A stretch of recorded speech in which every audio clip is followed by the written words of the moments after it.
నెల్లూరు బారాషాయి దర్గాలో రొట్టెల పండుగపై కోవూరు నియోజకవర్గ శాసనసభ్యురాలు వేమిరెడ్డి ప్రశాంతిరెడ్డి మీడియాతో మాట్లాడారు. అందరికీ నమస్కారం.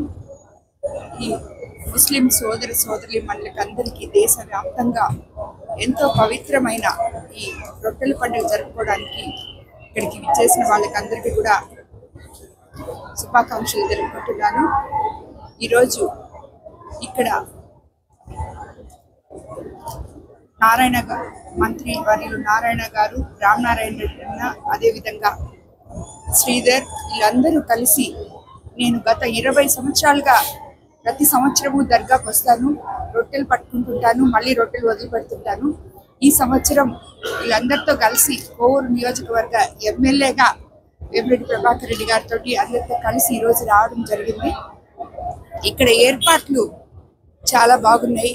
ఇప్పుడు గతంలో కన్నా చాలా బాగా చేస్తున్నారు. ప్రజలందరికీ ఎంతో సౌకర్యంగా అన్ని ఏర్పాట్లు చేశాయి. వర్షం వచ్చినప్పటికి కూడా చాలా బాగా ఎవరు భక్తులు ఇబ్బందులు పడకుండా అన్ని ఏర్పాట్లు చేయడం జరిగింది సోదరుడు శ్రీధర్. అదేవిధంగా ఈరోజు అన్నిటికన్నా ముఖ్యమైన రోజు మనకి చంద్రబాబు నాయుడు గారు వర్చువల్గా వచ్చే రొట్టెల పండుగ నాటికి ఇంకొక 5 కోట్లు అదనంగా ప్రకటించడం జరిగింది. దానితో ఇంకా కూడా అభివృద్ధి చేస్తారని చెప్పి నేను భావిస్తున్నాను. అదేవిధంగా మేమందరము కలిసి రాష్ట్ర అభివృద్ధి కోసం, రాష్ట్ర ఉన్నతి కోసం రొట్టెలు పట్టుకోవడం జరిగింది.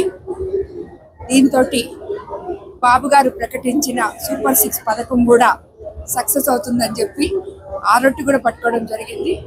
అందరికీ ధన్యవాదాలు. మరిన్ని అప్డేట్స్ కోసం మన HN9 టీవీ ఛానల్ని సబ్స్క్రైబ్ చేసుకోండి.